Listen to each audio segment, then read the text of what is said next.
प्रभू श्री रामाशी प्रत्येकाच्या आस्था जोडल्या गेल्या आहेत आणि त्याच भावनेतून प्रत्येक जण रामासाठी काहीतरी करण्यासाठी आतुर झालेला पाहायला मिळतोय।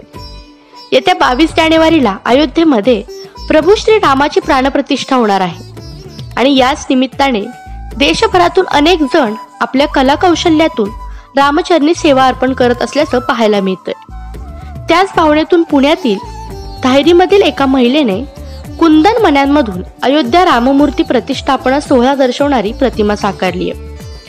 घरातल्या 4 फूट बाय 4 फूट आकाराच्या टेबलवर 40 प्रकारच्या मण्यांचा वापर करत 3 दिवस मेहनत घेत त्यांनी ही प्रतिमा साकारली आहे। कल्पना पिसे असं या महिलेचं नाव।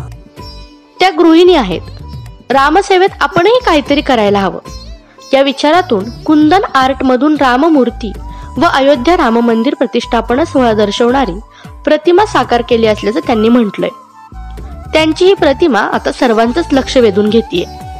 त्यासाठी त्यांच्या परिसरात मोठ्या प्रमाणात त्यांचे कौतुक देखील होतंय। कलेची आवड मला लहानपणापासूनच होती। आता 22 तारखेला 22 जानेवारीला श्रीराम प्रभूंची प्रतिष्ठापना अयोध्येमध्ये जी होणार आहे त्यानुसार भारतात सगळीकडे बरेच उपक्रम राबवले जात आहेत।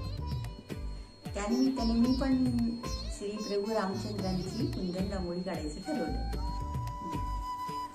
कुंदन रांगोळी म्हणजे काचेच्या टेबलवर ते कुंदनचे रेडीमेड तयार असे रांगोळ्या मिळतात आणि त्या आणून ते चिटकवले जातात। आणि मग मी काय ठरवलं की कुंदन मणी जे बाजारात सुंदर मिळतात, बारीक विविध आकारात आणि छटात सगळीकडे मिळतात ते, आणि ते आणून आपण एक सुंदर रांगोळी काचेवर काढावी असा प्रयत्न करूया म्हणून मी केलं ते।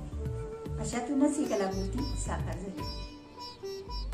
ही जी मी रामांची रांगोळी काढलेली आहे त्यामध्ये 40 विविध प्रकारच्या कुंदन मण्यांचा मी वापर केलेला आहे आणि हे करण्यासाठी मला 3 ते 4 दिवसांचा अवधी लागला।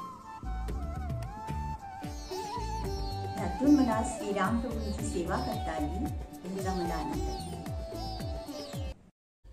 आमची व्हिडिओ बातमी आवडल्यास लाईक, शेअर आणि समांतर चॅनलला सबस्क्राईब करायला विसरू नका।